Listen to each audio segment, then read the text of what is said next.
Muy buenos días a todos y a todas. Agradezco su presencia y su vinculación a esta ceremonia cósmica y a sus diálogos, que es una tradición o costumbre, como decía el sublime hermano mayor, celebrar entre el Guru y los chelas. Si alguien tiene a bien compartir alguna pregunta, alguna experiencia, adelante, por favor, es un buen momento.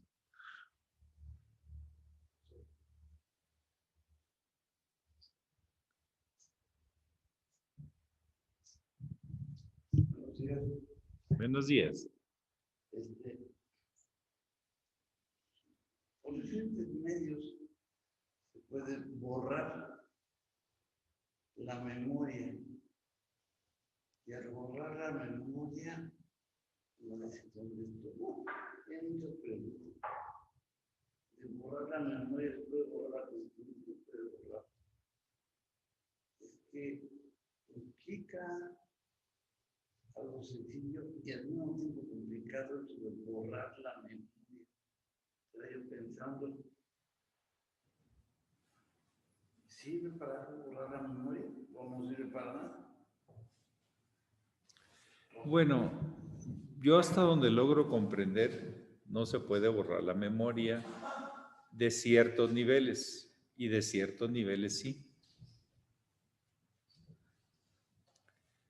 Lo que pasa es que muchas veces ya no tenemos acceso a esa memoria, que es diferente. Pero en sí la vida guarda memoria en el plano físico, en el plano energético, en el plano mental. Por ejemplo, las leyes universales nunca se borran. El aspecto espiritual que está emanando y impulsando el universo tampoco.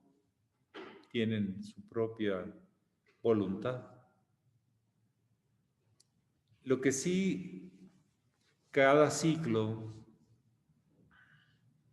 va aguardando memoria en un plano. Hasta el quinto plano es memoria de eternidad, es la afirmación de eternidad. En los otros, como las formas van cambiando, la funcionalidad va cambiando. Si se refiere a la memoria de un ser humano con respecto a los eventos de su vida,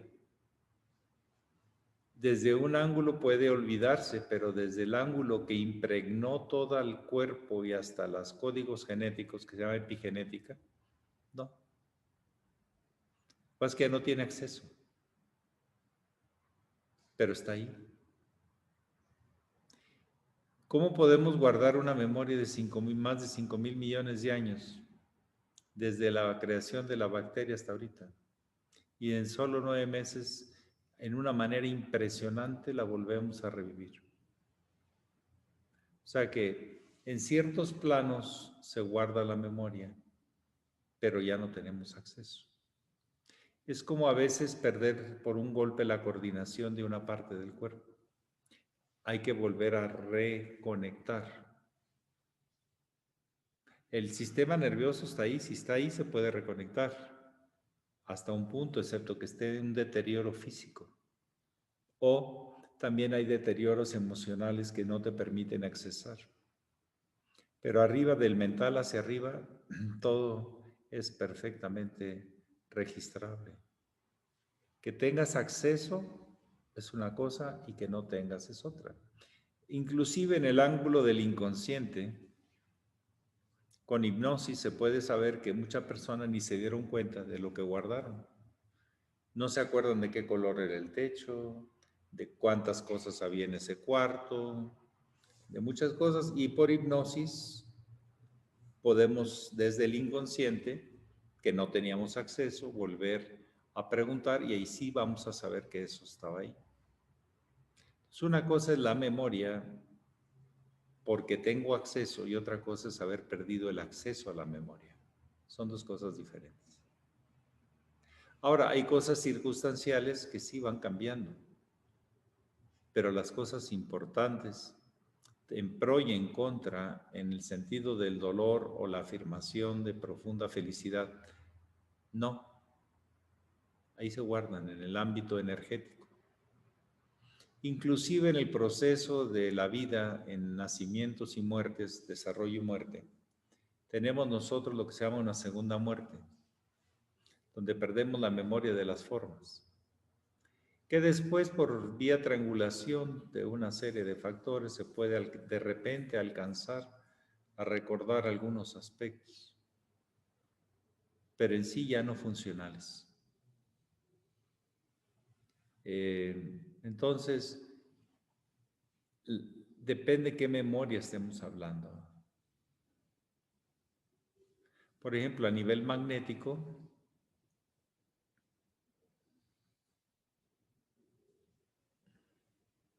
yo puedo remagnetizar una cinta, ¿o no?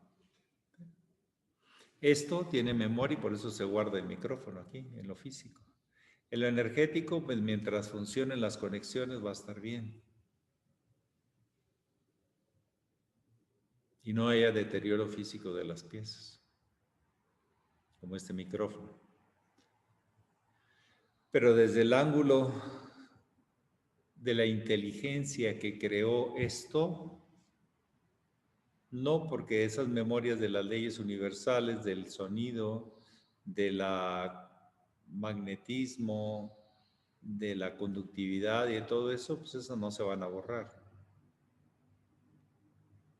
Entonces podemos borrar el acceso, o sea, perder el acceso, pero la memoria está ahí.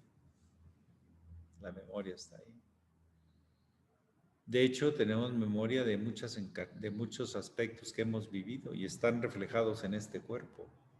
O sea que la memoria, aunque yo no me recuerde, no quiere decir que no estén reflejados en el cuerpo. Inclusive en el alma, en condicionamientos, en actitudes y en otras cosas. Yo diría que en lo físico sí se puede perder memoria, pero en otros planos no. Por algo tiene un propósito la vida y ha guardado toda su historia. Toda la historia biológica de la Tierra está guardada en sus propios códigos, que por cierto son códigos 1-0, o sea, yin-yang. No son códigos hablados, culturales, intelectuales, razonados, ¿no? Porque eso está en el instinto, que ese sí va borrando algunas cosas, se queda con otras. Yo diría que sí hay memorias que se guardan y hay memorias que no se pierden y hay memorias que se desconectan. Uh-huh.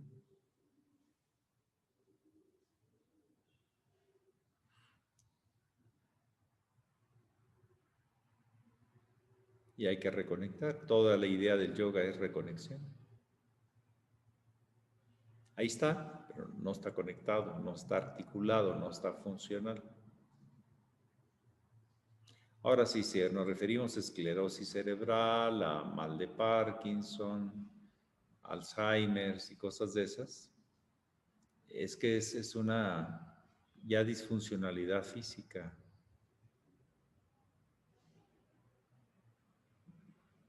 Del coordinador, del cerebro con todas las partes. ¿Cómo es? Si yo me macheteo pura memoria, así tal cual, condicionado físico, es como cuando estudiamos macheteando, que decimos, o a base de memoria, se te olvida. A lo mejor te acuerdas un ratito, pero se te olvida. Pasa de la memoria inmediata a nada. Dura unas horas. Pero si lo asocias, lo relacionas, te entusiasmas, te motivas al estudiar, no se te olvida. Tan fácil. Los detalles a lo mejor, pero no las relaciones importantes. Entonces hay memorias que se guardan, hay memorias que se desconectan y hay memorias que sí se llegan a perder. Pero lo importante no se pierde. Se puede desconectar. Por ejemplo, nosotros somos expresión de la chispa divina, del Espíritu Universal. ¿Nos acordamos de eso? ¿A cómo nos comportamos? Pero es porque está desconectado. Falta reconectar. Eso es lo que yo podría expresar. Pero hay que seguir investigando sobre hasta dónde los alcances de la memoria y qué tipos de memoria y por qué se desconectan y cómo se reconectan, etcétera, etcétera. Hay experimentos del yoga muy antiguos que hablan de ese recuperar memorias de lo que a veces ni nos imaginamos. Los archivos akáshicos, etcétera, etcétera. Bueno, ¿algo más?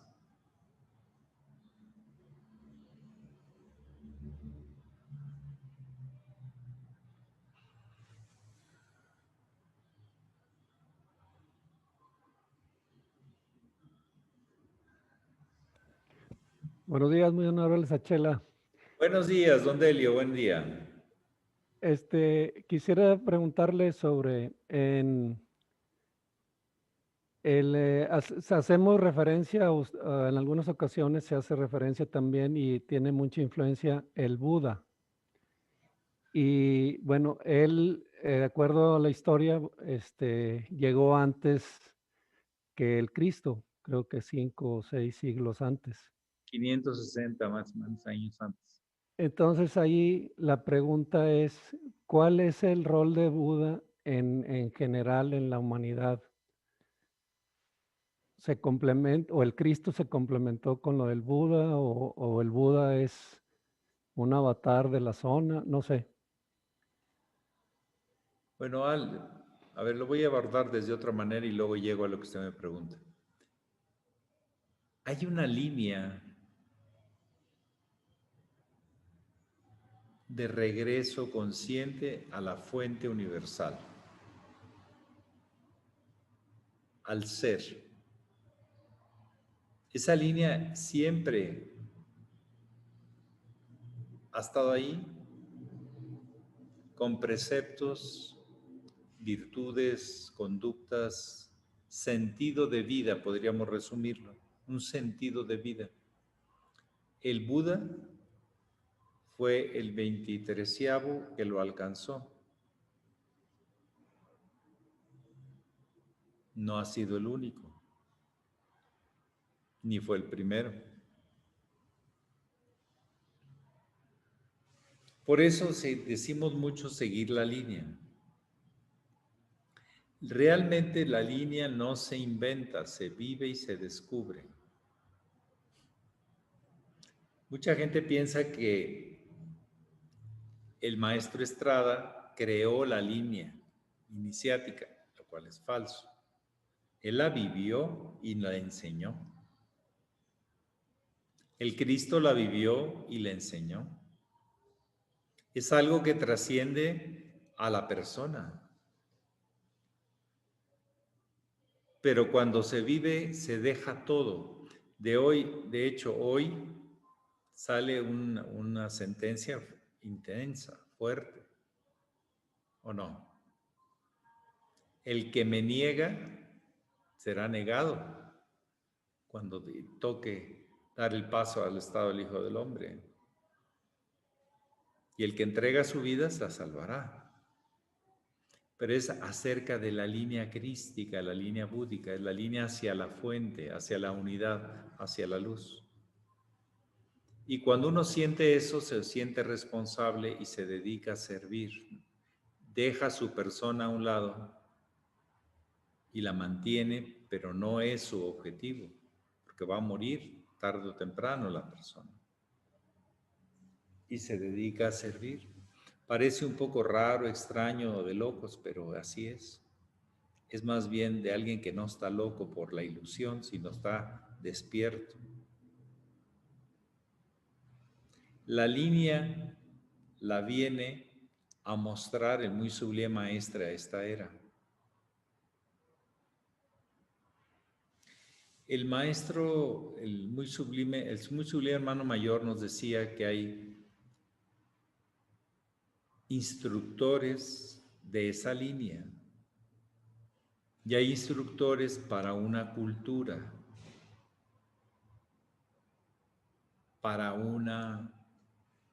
pero puede aplicarse a la humanidad porque es la misma línea. Pero la línea no la ha inventado nadie. Hay gente que la vive y hay gente que no la vive. Hay gente que la usurpa, diciendo que la vive y que es de él o de ella, lo cual es falso. La línea trasciende las personas. No me sigan a mí, sigan lo que la enseñanza que yo les señalo, vívanla. Lo que indica el maestro señalando el obelisco. Ahora, el Buda, simultáneamente con Pitágoras, con Lao Tse, y precisamente en el año 500 y pico y en el año más o menos 1500 y pico, Moisés, 3 siglos antes de los 500 y pico, casi 600 años, había venido a inaugurar una era para una cultura. Y así, los grandes maestros no aparecen en cualquier día y en cualquier lugar. Aparecen en un lugar y en un tiempo, por la necesidad misma de la condición humana, del alma humana. A eso le llama el tibetano la gran invocación. En momentos difíciles, diga el Bhagavad Gita, en oscuridades y en deformaciones, aparece la luz. Cíclicamente. Por eso el maestre Laferrier puntualiza fenómenos astronómicos con fenómenos de aparición de la época del Hijo del Hombre y además la aparición del avatar de esta era. Si no nos lo explica él, nadie nos lo hubiera explicado. Son enseñanzas de la tradición iniciática, la sagrada tradición iniciática, aquellos que han descubierto y se han comprometido y consagrado a vivir esa línea y a instruir sobre esa línea, cómo se vive, cómo se es. En palabras elocuentes o en palabras sencillas. Pero el ejemplo contundentemente es coherente con esa línea. Una línea que no debe llevar apegos. Trascender todo apego para ser uno con todo, etcétera, etcétera. El maestro Buda, el que conocemos sobre todo Siddhartha, de los demás conocemos muy pocas enseñanzas, excepto de Bodhidharma, que también se le llega a considerar un Buda. Viene a enseñar lo que sería el Buda Yoga, un perfeccionamiento del sistema yoga, concentrándose en los temas del dharana, dhyana y samadhi, del sanyama. Porque él llegó a decir que si no comprendía quién era, no qué tenía, iba a terminar todo en la muerte y en el dolor, como vio a un anciano. Y él dice, no, esta vida no puede tener este fin. Tiene que haber algo más. Y dedicó su vida a encontrar ese algo más. Se habla que inclusive Pitágoras y Siddhartha se llegaron a conocer, porque Pitágoras hizo un viaje a Oriente, muy largo, de varios años. Y seguramente de escuchas llegó hasta el maestro Buda. El Buda es el gran maestro del Oriente, vivo, no mítico como Krishna, sino vivo, que se hace los grandes cuestionamientos. ¿Qué sentido tiene esta vida? ¿Muere con todo o trasciende? Y muestra ese camino a través de toda su enseñanza, sus nobles verdades, las 3 joyas, etcétera, etcétera. Deja un legado. Hay unos que han alcanzado ese estado de conciencia, según dice el maestro, pero no han dejado un legado escrito, como lo dejó a través de sus discípulos Siddhartha, Jesús y otros más. Sabemos de algunos por algunos comentadores, pero a lo mejor también hubo unos que ni siquiera fueron comentados, que alcanzaron ese estado. El maestro de la Ferrier se aventó directo cuando tenía 33 años, 34 años. Trascender la muerte y el dolor en el Chantan, siendo enterrado vivo. Después de esa experiencia, alcanzando el Samadhi, regresa para transmitir a la humanidad todo un método en sus libros. Al principio los mensajes, los 4 primeros mensajes tienen un sentido, el quinto es un resumen y el sexto, séptimo y los propósitos es toda una documentación que tenemos que reconstruir los discípulos del Avatar. El Avatar nos dejó bastante que estudiar. No nada más nos dejó, miren, aquí les dejo el palacio, siéntense, peleense por las sillas, manden a todos desde aquí. No, no nos dejó un palacio, nos dejó una construcción de un templo interior. Pero para eso estudien, practiquen, relaciónense, pam, pam, pam, pam. El hermano mayor decía que él venía a enseñar para toda la humanidad un mensaje accesible que se pudiera vivir. De eso que dejó el muy sublime maestro. Pero el maestro Estrada conocía al dedillo toda la obra del maestro. Yo creo que la leyó varias veces o durante muchas veces toda su vida. Eso de que el discípulo no necesita estudiar, pues yo no sé de quién están copiando eso. El otro día alguien de muy alto nivel por acá dijo, yo no necesito estudiar nada. A mí, yo con lo que veo, con eso tengo. Ah, caramba, pues, caramba, está más lúcido que el Cristo y que todos, porque el Cristo se había estudiado, que el Buda, que todos. Hay que estudiar, hay que escuchar a otros, para diferenciar y para ubicar, para comprometernos más cuando encontramos algo muy significativo. Entonces, el Buda es el gran maestro de Oriente. Vivo. ¿Sí? Y el Cristo, en principio, es de Occidente, pero es universal. Y hay un paralelismo grande entre las enseñanzas del maestro Buda y las enseñanzas del maestro Jesús. Es una sola línea, la línea de la luz.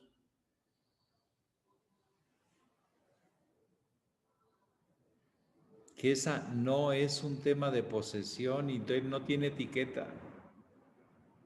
Lao Tse captó eso y escribió por eso como escribió. Y si alguien fue estudioso, fue Lao Tse. Fue el bibliotecario principal de la biblioteca del emperador en China.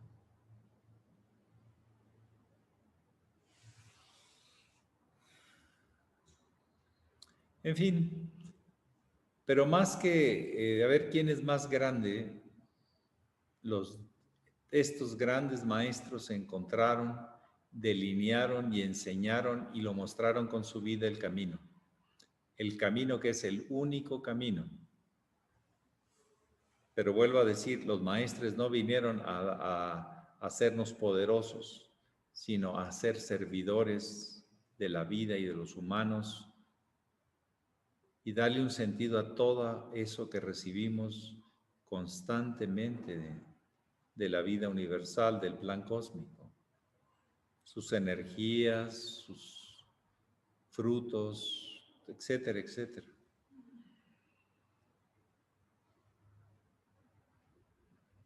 Entonces, hay gente, dice que es un pequeño cuentito muy simple.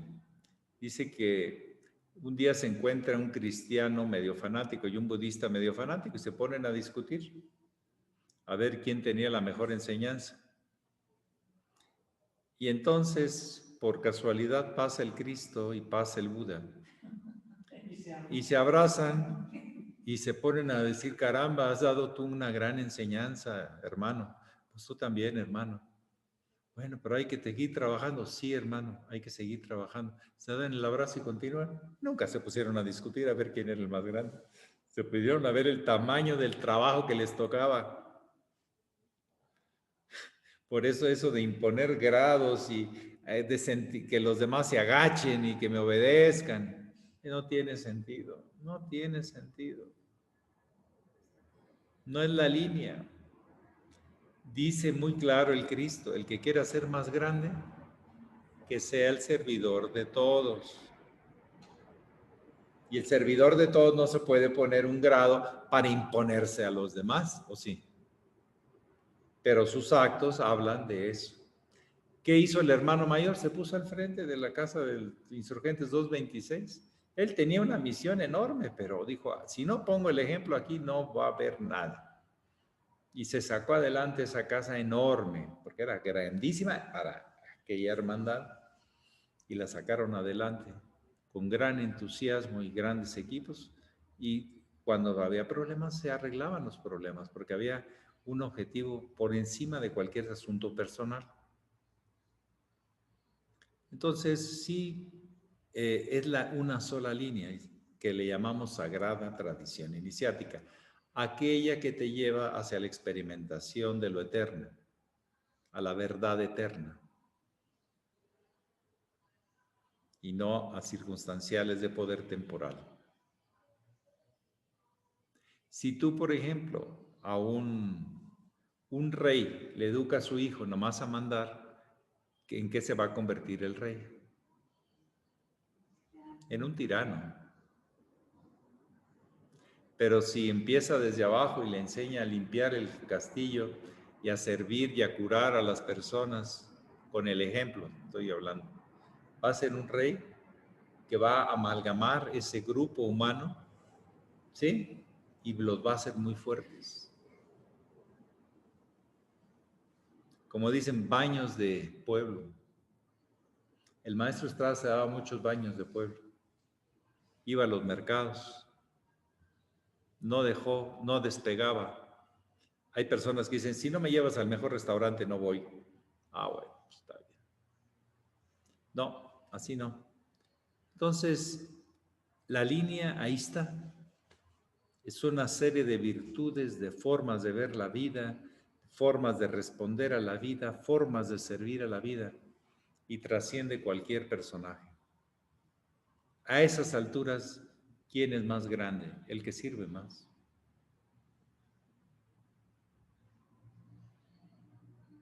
El Buda no daba órdenes, ¿o sí? Léanlo. Lean lo que hay de él, el Dhammapada o el Tripitaka. No. El Cristo amonestaba, llamaba la atención para que enderezaran el camino y no se deformara la enseñanza. Porque en la cultura judaica había una deformación. Los ancianos, llamados los sabios de aquel entonces, estaban deformados y les criticó fuerte. Sepulcros blanqueados, presuntuosos, presumidos y ¿qué más? Prepotentes, falsos. Bueno, les dio, porque así está. Fueron los que lo acabaron condenando, esos famosos ancianos. O sea, que decir anciano, no crean que ya nada más puro sabio. Hay ancianos, sí, pero decrépitos, que lo único que cuidan es sus posesiones y sus puestos de poder, pero no la línea. ¿Cuánto tiempo tardó Moisés, que captó la línea, en transmitirla al pueblo judío. Los trajo mareados 40 años por el desierto. ¿Sabes lo que es eso? Y no, eran más necios que Moisés. No querían cambiar, pero Moisés fue más necio al final. Sí. Más, como diríamos, constante o más, ¿qué? Persistente, perseverante. Y les dejó mandamientos para seguir la línea. Que hay que entender el espíritu de esos mandamientos. Porque en lo literal nos podemos perder un poco. Aunque en lo literal ya nos dicen bastante. Bueno, es un comentario nada más. Lo demás, pues aquí de la investigación para que ustedes la encuentren. Y es la línea que no se ve. Pero sus efectos sí se notan, se ven, se sienten. Hay más luz. Hay más unidad.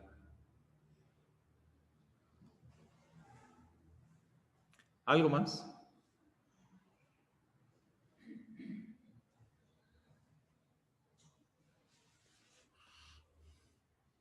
Es que a veces la verdad no peca, pero incomoda. Y a veces decirnos a nosotros la verdad, a nosotros vivos, ay, pero y a veces mi hijo, ¿sabes lo que estás comprometiéndote? Mejor llévatela tranquilo, sabroso. No me acaba de convencer. Porque el espíritu aumenta ante las no puedo. ¿Cómo sabe alguien, un ser humano, que ha trascendido? Porque decía antes, no puedo, buscó un recurso que no tenía usado y pudo. O sea que en esas cosas del no puedo, a veces están los grandes pasos hacia la luz, para que la línea no se interrumpa. Sí puedes. Deja todo. Cuando te toque. Prepárate. Pero no sabes cuándo te va a tocar. Bueno, algo más, ¿sí? La hermana Enar pedía la palabra. Enar, ¿cómo le va? Buenos días, buenas tardes en España. Sí, buenos días. Bueno, tenía una preguntita al hilo de lo que se ha hablado aquí en los días anteriores. Y justo haciendo el antenaje, cuando abro el Nuevo Testamento, otras veces puede ser el Bhagavad Gita o el Tao Te Ching, pues cuando abrí el Nuevo Testamento me salió un trocito de la carta a los Efesios que decía que Cristo habite por la fe en vuestros corazones, que el amor sea vuestra raíz y vuestro cimiento. Y sigue hablando del amor, de modo que así como todos los santos logréis abarcar lo ancho, lo largo, lo alto y lo profundo, comprendiendo el amor de Cristo que trasciende todo conocimiento. Y luego, más adelante, me gustó y me leí toda la carta de los Efesios. Y más adelante dice, para que ya no seamos niños sacudidos por las olas y llevados a la deriva por todo viento de doctrina, en la falacia de los hombres que con astucia conduce al error, sino que realizando la verdad en el amor, hagamos crecer todas las cosas hacia Él, hacia Cristo. Entonces, como en días anteriores yo le pregunté un poquito por el tema de la relación personal con Dios y usted pues explicó muy claramente cómo a veces eso es una proyección de nuestra personalidad y cómo esta fuente omnipotente o inabarcable que llamamos Dios no podemos limitarla con nuestra razón.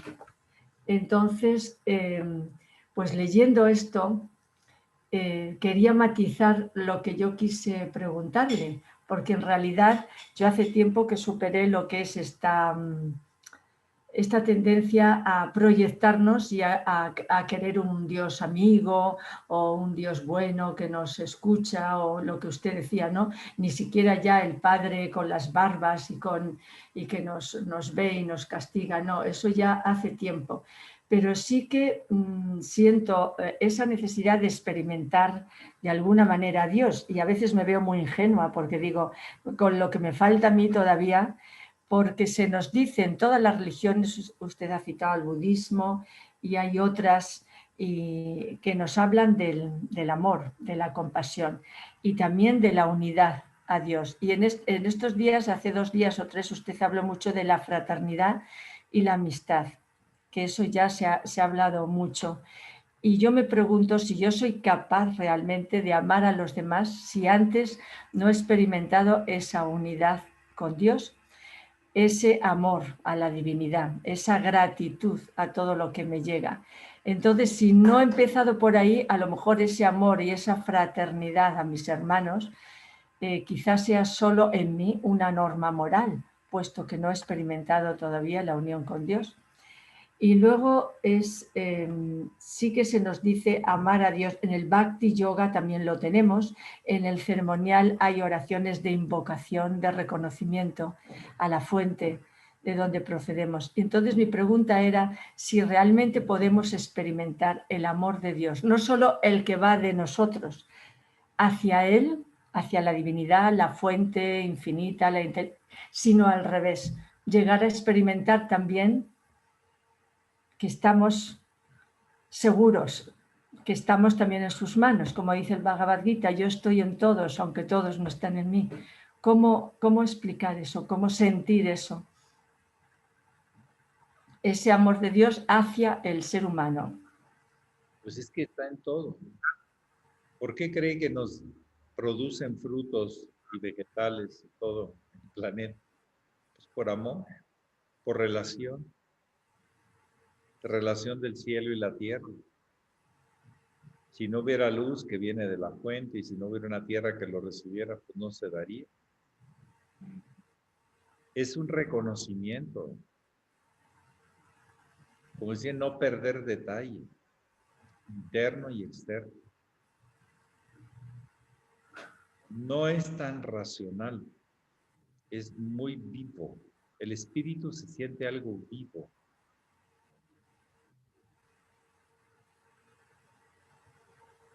Entonces, la mente no está viva. Reconoce conceptos del pasado.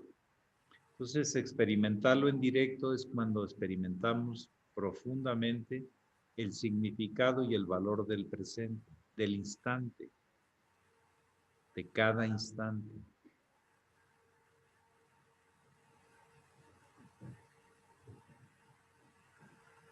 No hay pasado, no hay futuro, es solo presente.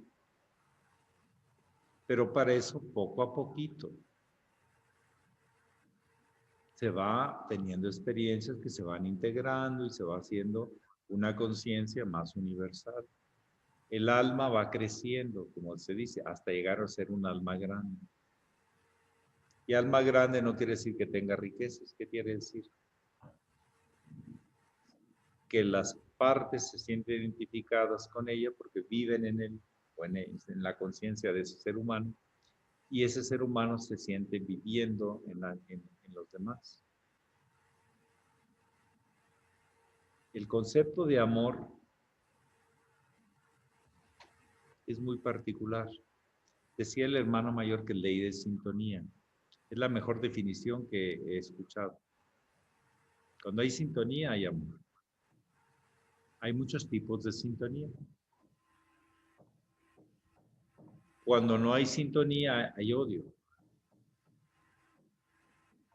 Y la otra parte de Dios me anda persiguiendo, o ya la ando persiguiendo. Pero es un cuento de no acabar. Pero es un proceso gradual. Usted cuando ve el amanecer, a veces no nos damos cuenta que ha avanzado la luz. ¿O sí? ¿No? Cierre los ojos un instante y los vuelve a abrir.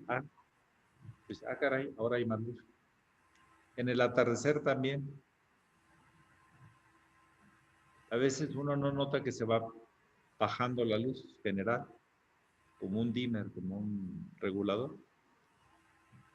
Cierra un poquito los ojos, 5, 10, 15 segundos, vuelve a abrir.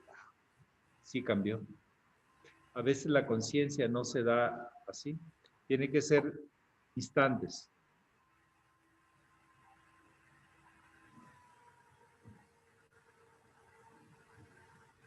Instantes, pero de la percepción física y las otras percepciones, porque a Dios se le puede ir descubriendo desde lo físico hasta las otras percepciones que son no visibles, pero no quiere decir que no están ahí. Hasta que todo es el rayo ceremonial, es un todo en conjunto. Es la gran obra, es la gran ceremonia.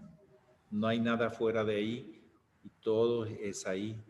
Todo es uno y uno es todo. Entonces, es gradual. Pero recordemos, la conciencia se puede perder. Olvidar, reprimir, cancelar, negar. Pero la experiencia sigue ahí y va a seguir adelante. Va teniendo sus propias necesidades, sus propias circunstancias. Más allá de lo que nosotros comprendamos, nosotros provocamos la atracción de las circunstancias que los seres humanos vivimos. Cuando un ser humano empieza a vivir algo diferente, empieza a atraer algo diferente. Y al revés igual, se siente atraído por algo diferente.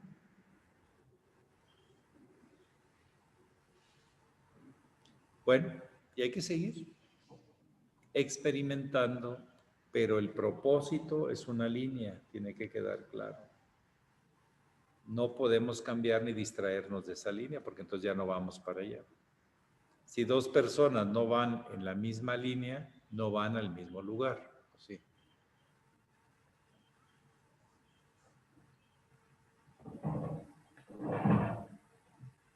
Bueno, algo más, ya para terminar, ya son 5. Gracias.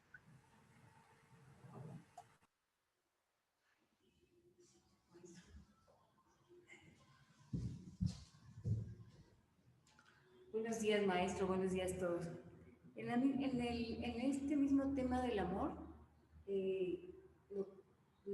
está en los tres cuerpos, maestro, el amor, porque lo ubicamos más en el sentimental, en el emocional.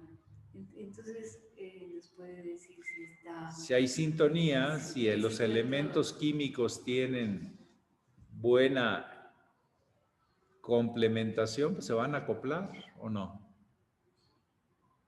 Los iones negativos, los iones positivos, lo que se comparten. Si no, se rechaza. La ley desde el principio fue: 2 positivos se rechazan, 2 negativos se rechazan y positivo y negativo se atraen.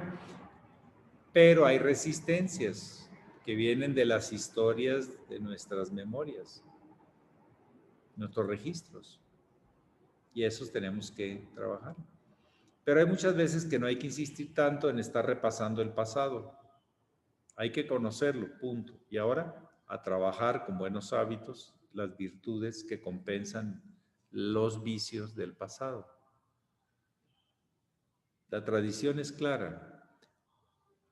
Los malos hábitos se quitan con buenos hábitos. Pero si siempre estás con la culpa del mal hábito o con la preocupación que no sé qué pasó, quién sabe qué hiciste, quién sabe quién fue, quién sabe. Está bien, toma un punto de partida y ve tu necesidad de desarrollar las virtudes o desarrollar la liberación de vicios, de caer en lo mismo y de caer en lo mismo.